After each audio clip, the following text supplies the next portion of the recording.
After Elendil and Isildur, there were 8 High Kings of Arnor. After Eärendil, owing to dissensions among his sons, their realm was divided into 3, Arthedain, Rhudaur, and Cardolin. Hey everyone, Yoiston here, and I hope you all are doing well, wherever you are in Middle-earth. This week we'll be discussing some of the reasons concerning why Arnor was weaker than Gondor, internally and externally. Weakness is enough for Angmar to capitalize upon them and crush the realm. Yet Gondor, though it came close to being crushed, never quite was. Much of today's tale comes from the appendices, and there will be links to related articles and videos in the description and cards. My friends, thank you all so much for joining me on this adventure. Let's begin our tale. Just like the quote at the beginning states, it did take a few centuries, but Arnor eventually split into 3 petty kingdoms when a king had 3 sons. While we do not know the names of the sons who became the kings of Cardolin and Rhudaur, Amleth, the eldest and rightful heir, became the king of Arthedain, which of all the petty kingdoms, most retained the legacies and virtue of old Arnor. This occurred because the 2 younger brothers were jealous, and King Eärendil, the father, and the 8th and final king of united Arnor until Aragorn II or King Elisar, might be partially to blame for this grievance of inheritance between his sons. Now back in college, I studied a fair bit of political science, philosophy, and history, so to me this whole story is very fascinating with some deeper underlying messages, and I will break down how this split between 3 brothers also represented the differences inside of a large kingdom. Since Amleth and his brothers became 3 kings of now separate petty kingdoms, it's clear that this micro-problem between the brothers of a noble family was also representative of larger problems of Arnor, or macro-problems. We can see that because the borders and autonomy of these 3 realms split actually quite neatly. This must mean that civil problems had been building in Arnor for quite a while for things to split along such generally clear-cut borders, with a few conflicts here and there. In the northeast, you have Rhudaur, claiming Amansul or Weathertop as part of its own realm, albeit the border, while Cardolin in the center and south neatly claimed the Barrow Downs, Tharbad, and yet also claimed Amansul or Weathertop as part of its realm and border, and this twofold claim on Amansul and its chief palantir of the north would lead to other problems between Cardolin and Rhudaur further down the road. However, the other places that these kingdoms claimed were quite recognized by one another. Both of these realms did seem weaker and fought more against each other than with northwestern Arthedain, which retained Bree, Annúminas, Fornost, and 2 of the Palantiri. Looking down the line of the history of Arnor and the Angmar War, Rhudaur would come to be the outlier of the 3, being corrupted by evil men in service of Angmar, who warred with both Cardolin and Arthedain, due in large part to plague and the corruption of the Barrow Downs. Cardolin would then collapse next, even after Arthedain failed to reoccupy and reunite with Cardolin to remake Arnor. This all provides us with some interesting implications, however, as to tie this back with the macro internal problems Arnor faced. It seems that the kingdom was so large, had too many divisions amongst so many political factions that it split, even amongst the people, as they followed their respective kings. Even if Angmar had not intervened, I'm not sure how long the petty kingdoms of Arnor would have lasted by themselves. Arthedain probably would have been okay, but Rhudaur and Cardolin would have continued to have issues, especially along the Amansul Lonelands border. And with the kingdom being so large, its populations were also so very spread out from one another. But of course, this all allowed for Angmar to capitalize on their divisions and break what remained of Arnor, which is something we will come back to. It is interesting that Arnor really only tried to reunite when it was being crushed by Angmar, but when there was no one else to fight, as Arnor was generally pretty isolated from external enemies, the factions turned amongst each other even in small, sometimes non-militaristic ways. There are other arguments to be made for Arnor's weakness, as those in the Reddit article say in the link in the description, that Arnor had a far weaker and more depleted military and general population, not only after the War of the Last Alliance at the end of the Second Age, but even from the very beginning of the kingdom. And it seems that Arnor was not as economically bountiful as Gondor was, fighting over towers and smaller forts instead of great port cities like Gondor was. It's interesting, too, that even as the population would decrease through other means, as Annúminas, for instance, became deserted, that this even made Arnor divide further rather than band together. But again, it could be that they were so spread out, which is why that happened. It is interesting that all of these factors came together to weaken Arnor internally, and it was rather the kingdom that had one High King in the beginning, Elendil, that ultimately split, and not the kingdom of Gondor that had two kings, Anarion and Isildur. Speaking of Gondor, let's look at why these weaknesses that Arnor had did not generally apply to Gondor throughout most of its history.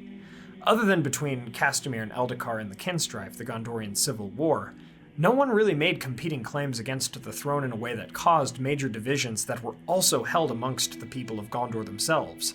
And when the direct lineage was broken at times, and the throne went to a nephew or cousin or so forth, Gondor actually remained united during such changes in power. Gondor also seemed to hold less divisions amongst the population generally. There were Númenóreans and middlemen that mixed blood. Again, other than in the Civil War, this did not seem to be an issue, and it actually brought the Gondorians closer not only to one another, but the ancestors of the Rohirrim as well, the men of the Kingdom of Rhovanion. It could also be that this topic of mixing blood from Númenor with that of middlemen was handled differently in Arnor than it was in Gondor. Of course, in Gondor it did cause a civil war, but then after the Civil War, it was more widely accepted for the Númenorian blood to mix with that of middlemen. Perhaps it was never so in Arnor, and this caused further divisions amongst the people that already lived there. Concerning Arnor's issue with size, Gondor was also massive, but it seems that the population was far less spread out than it was in the different parts of Arnor. They lived closer together and shared more commonalities with one another. Some Gondorians did live in Calenarthon and were stationed at Isengard, and surely some others did live near the western bays of Belfalas and Enfalas, but generally, it seems that most Gondorians lived near Dol Amroth to Pelargir to Minas Tirith to Osgiliath to Minas Ithil before it became Minas Morgul. And as we know through the history of Gondor, when their land became unmanageable, or too much land and not enough population, they would either pull back or be forced back.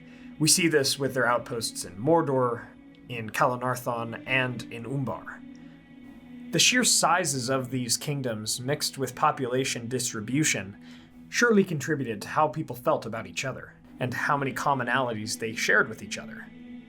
And of course, Gondor was always kept very busy with external enemies, the Corsairs of Umbar, Black Númenóreans, the Haradrim, and the Easterlings.